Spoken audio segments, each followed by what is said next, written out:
This is Get Prepared with Augason Farms. Here's your host, Augason Farms President, Nathan Yearsley. I'm Nathan Yearsley, President of Emergency Preparedness Food Provider, Augason Farms. And together with the Family Channel and with Heartland, we want to help you and your family get prepared. Today we'll be diving into a major preparedness topic, emergency shelter preparation.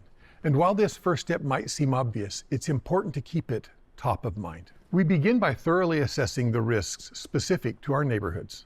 According to recent data, over 60% of Americans live in areas susceptible to natural disasters. By recognizing threats to our own areas, we can better tailor our shelter plans accordingly.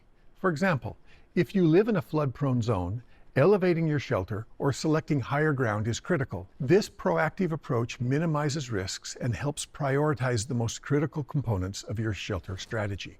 Now comes the question, do we stay or do we go? Listen to local authorities regarding evacuation and shelter advice. Shelter in place for blizzards or radiation events.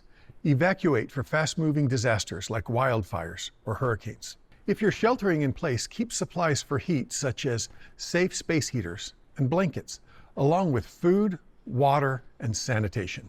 In the category of safety, invest in a fire extinguisher, carbon monoxide detector, and smoke alarms, and check them regularly. If you're going to go, keep on hand go bags and map routes. Plus, make sure that your vehicle is at least half full of gas. Plan for family members with medical needs, and don't forget pet food and carriers for your pet. Finally, it's always best to prepare a written checklist so you can act quickly. Come on, let's get prepared.